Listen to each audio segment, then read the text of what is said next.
그래서 사실 이론적으로는 쿠두스가 오른쪽에서 어그로를 끌고 수비가 그쪽으로 몰리면 손흥민 선수가 대각선 침투하면서 쿠두스가 준 공을 받아먹는다. 이런 게 사실 이론적으로는 최상의 조합이라고 할 수 있는데 한 번도 그런 장면이 안 나왔어요.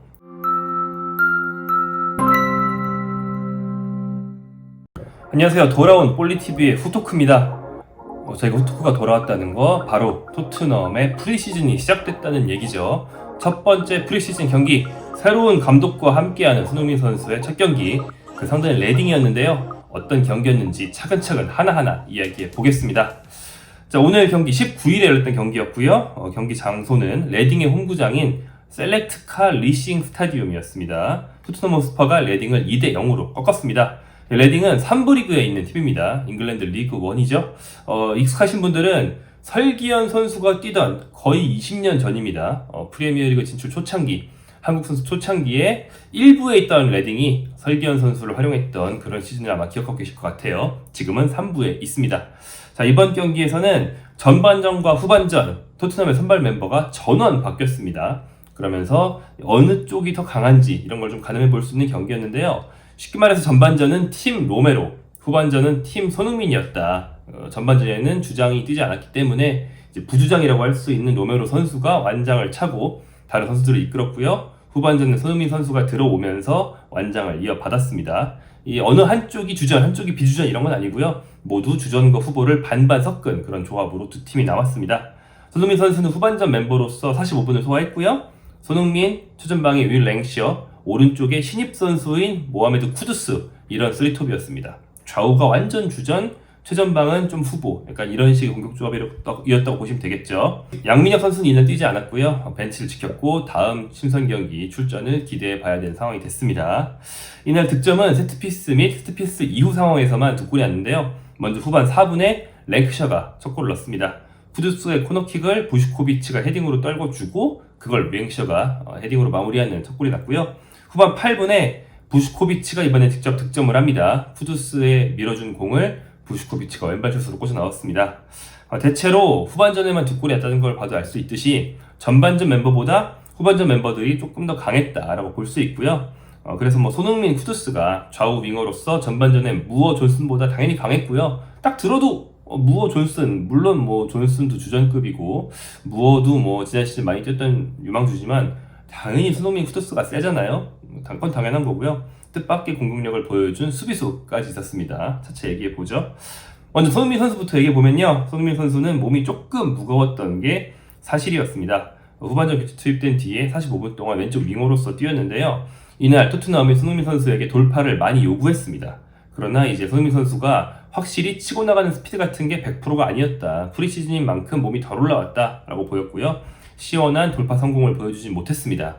그래도 제가 센 것만 최소한 5번 정도의 돌파 시도가 있었는데 그래서 막히고 공을 빼앗기고 다 그랬던 게 아니고 상대 수비가 막기 힘들어서 손흥민 선수의 크로스가 수비 맞고 코너킥이 된다든지 이런 상황이 좀 많이 나왔어요. 그리고 손흥민이 얻어낸 코너킥 2개가 다 골로 이어졌습니다. 그래서 결국에는 득점 상황에 간접적으로 기여를 했다라고 볼 수 있는 손흥민의 측면 공격이었습니다. 후반 27분에는 코너킥 후에 뒤로 흐르는 공을 받아서 손흥민이 발리슛을 시도했는데 이게 떴어요. 빗맞으면서 좀 아쉬움을 남겼습니다. 손흥민 선수한테 슛 기회는 많이 오지 않는 그런 경기였습니다. 몸이 좀 무거웠는데 이 점은 퍼스트 터치 후에 공을 흘리는, 그래서 돌파를 아예 하지 못하는 장면이 하나 있었고요. 또 체력이 좀 눈에 띄게 좀 떨어지는 것 같았다, 비교적 빨리 지쳤다라는 점에서도 알 수 있었습니다. 근데 프리시즌 첫 경기라서 전혀 걱정할 일이 아닌 것 같고요.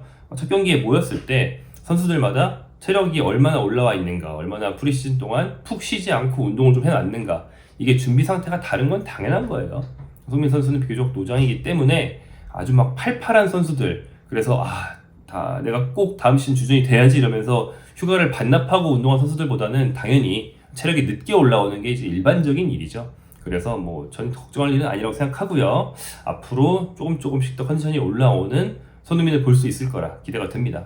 오히려 손흥민 선수가 몸이 너무 좋은데 경기력이 안 좋았다, 이게 문제예요. 근데 이날은 체력이 덜 올라와서 경기력이 안 좋았다, 앞으로 개선될 가능성이 높다라고 생각할 수 있는 그런 경기력이었습니다. 특이한 건 코너킥 상황에서 손흥민이 전담 키커가 아니었다라는 점입니다.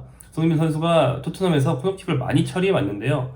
이날은 좌우 모두, 한쪽만이 아니고 좌우 모두 쿠두스가 찼습니다. 이 선수가 왼발킥이 좋거든요. 왜냐, 쿠두스 선수는 175cm로 손흥민 선수보다 더 단신이에요. 그리고 득점력에 있어서 손흥민이 쿠두스보다 좋습니다. 쿠두스가 뭐 득점력이 엄청 높은 선수는 아니거든요. 당연히 쿠두스한테 올리라고 하고 손흥민 선수는 어떤 식으로든 득점에 가담하는 게 합리적이겠죠? 그래서 손흥민 선수는 문전 헤딩 경합보다는 흘러나온 공의 2차 처리를 맞는 것으로 보였습니다. 아마 실전, 앞으로 프리미어리그 개막한 뒤에도 쿠두스가 코너킥을 맞는다면 손흥민 선수의 어시스트 스탯은 조금 떨어지겠죠? 어쩔 수 없습니다. 대신에 코너킥 상황에서 득점 기회를 좀 더 많이 잡게 될 것이고 득점은 조금 늘어날 것으로 기대를 해볼 수 있겠습니다. 사실 코너킥 안 차서 어시스트 한 두세 개 줄어든다고 해서 우리가 불만 가질 건 없는 것 같고요. 그건 상관없습니다. 근데 제발 오른발 직접 프리킥을 이번 시즌 손흥민이 좀 찼으면 좋겠다. 흥암차 기대해 봅니다. 자, 프랑크 감독의 전술에 대해 얘기해 보죠. 새로 부임한 프랑크 감독의 전술, 쉽게 말해서 아직 갈 길이 좀 멀어 보였다 라고 요약할 수 있겠습니다. 프랑크 감독은 전술적인 유연성이 전임자 포스테코글루 감독과 큰 차이라고 알려져 있었습니다. 특히 빌드업 패턴이 상당히 다양하다는 게 장점으로 꼽혀왔는데요. 앞선 포스텍 감독은 많이들 눈 감으면 딱히 생각나시죠? 센터백 2명, 그 다음에 인버티드 풀백해서 앞에 3명, 2-3 빌드업 원툴이었습니다. 골키퍼를 가담시키면 사실 3-3이 되는 건데 그것도 잘 안 했어요. 2-3만 했거든요. 근데 이제 상대가 압박을 많이 해오면은 막히곤 그랬죠. 근데 이제 브렌트포드 시절에 프랑크 감독은 굉장히 다양하게 선수들의 위치를 바꿔가면서 빌드업을 하는 게 눈에 띄었던 사람입니다. 근데 첫수로 베풀 수는 없죠. 좀 복잡한 전술일수록 사실 선수들한테 교육시키고 선수들이 자연스럽게 이해하게 되는 데는 시간이 걸리지 않겠습니까? 이날은 잘 되진 않았습니다. 특히 레딩이 2실점한 뒤에 압박을 강화하자 토트넘이 유독 허둥거리는 모습이 눈에 띄었다. 특히 3미들 중에서 빌드업 상황에서 많이 받아 내려가줬던 루카스 베리발 선수가 압박에 당해서 공을 흘리고 실점 위기를 내주고 이런 장면조차 있었습니다. 사실 프랑크 감독이 브렌트퍼드 시절을 생각해 본다면 잘 전개될 때 전술은 어떤 모습이냐, 빌드업을 통해 상대 수비를 쫙 끌어들입니다. 그런 다음에 좌우 윙어 중에서 한 명이 프리가 되면 그쪽으로 굉장히 좋은 패스를 찔러주는 거거든요. 그래서 빌드업이 잘 됐으면 어떤 상황이 나오냐, 쿠두스나 손흥민이 확 침투하면서 좋은 스루 패스 받아가지고 바로 1대1 돌파만 성공시키면 바로 득점할 수 있는 그런 찬스, 이런 걸 맞아야 돼요. 그런데 그런 게 한 번도 나오지 않았기 때문에 이점만 봐도 빌드업이 잘 되진 않았던 경기였습니다. 손흥민이랑 쿠두스는 그나마 돌파력이 있어서 알아서 뭔가 시도해보기라도 하죠. 존슨, 전반전에 뛴 브레넌 존슨은 아예 안 보였어요. 있는지도 몰랐을 정도였습니다. 그러니까 앞으로 몇 경기 더 해봐야 프랑크 감독의 빌드업이 잘 되는지는 볼 수 있을 것 같아요. 새로 영입된 선수들 우리가 또 기대를 하게 되는데요. 일단 쿠두스 선수가 현재까지 가장 비싸게 오기도 했고 굉장히 많은 화제를 모았기 때문에 우리가 좀 유심히 볼 수밖에 없었습니다. 쿠두스 선수는 프리미어리그 최고의 드리블러 중에 한 명이 토트넘에 합류했다는 점으로 관심을 많이 받았죠. 이날 첫 경기 돌파 시도 자체를 많이 하지는 못했습니다. 아까 말씀드린 것처럼 돌파를 할 만한 좋은 상황이 많이 세팅되지 않아서 그랬던 것 같아요. 그래서 사실 이론적으로는 쿠두스가 오른쪽에서 어그로를 끌고 수비 그쪽으로 몰리면 손흥민 선수가 대각선 침투하면서 쿠두스가 준 공을 받아먹는다. 이런 게 사실 이론적으로는 최상의 조합이라고 할 수 있는데 한 번도 그런 장면이 안 나왔어요. 쿠두스의 엄청난 돌파력은 딱 한 번 발휘되면서 상대 측면을 붕괴시키긴 했는데 그때 중앙으로 준 공을 손흥민이 아니고 돈리가 받아서 슛이 빗나갔습니다. 앞으로는 쿠두스 돌파 자체도 많이 보고 그걸 손흥민이 받는 모습을 많이 볼 수 있을지 좀 궁금해지는 그런 경기였고요. 이날 주인공은 부슈코비치였습니다. 18세 센터백 루카 부슈코비치가 수비만이 아니고 공격에서의 주인공이었어요. 이 선수는 토트넘이 2년 전에 미리 사놨던 선수인데 너무 어려서 크로아티아, 폴란드, 벨기에 리그 팀들에서 쭉 뛰다가 이제야 정식으로 토트넘에 합류한 선수인데요. 지난 시즌 벨기에 1부 리그에서 무려 7골 3도움, 센터백인데 7골 3도움을 기록했고요. 그 중에 하나는 멋진 발리슛이어서 리그 올해의 골까지 수상했던 공격력이 엄청난 유망주입니다. 이 선수가 토트넘에 처음 합류해서 45분 동안 1골 1도움을 했어요. 그래서 헤딩, 패스로 어시스트하면서 제공권을 보여줬고요. 발로 득점을 하면서 다양한 득점 루트를 다 소화할 수 있다는 걸 보여줬습니다. 이렇게 잘해준다면 토트넘 1군 엔트리에 충분히 들 수 있지 않을까. 물론 프리시즌 경기 많이 남았지만요. 기대를 하게 하는 첫 번째 경기였고요. 만약에 부슈코비치가 1군의 자리를 잡으면 함께 영입된 센터백 일본인 다카이 코타는 아마 임대를 가야 되지 않을까 싶어요. 왜냐면 지금 센터백 자원이 로메로, 판더펜, 단조, 드라구신 기존에 이제 1군 4인방이 있죠. 여기에 도전하는 선수가 부슈코비치, 다카이 코타, 애슐리 필립스, 그리고 기존의 후보인 벤 데비스까지 8명이에요. 센터백 8명이기 때문에 이 중에 많으면 3명, 최소 2명은 임대를 보내든지 해야 되거든요. 2군에 내리든지. 그래서 아마 다카이 코타한테는 좀 어려운 경쟁이 되지 않을까 생각이 됩니다.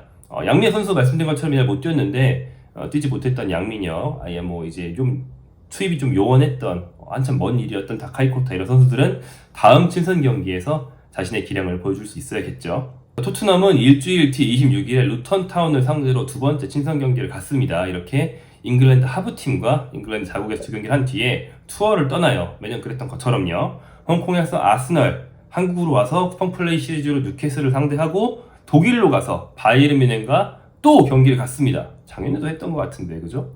그리고 나서 웨파 슈퍼컵 파리 생제르맹을 상대하는 경기로 공식전을 시작하게 되죠.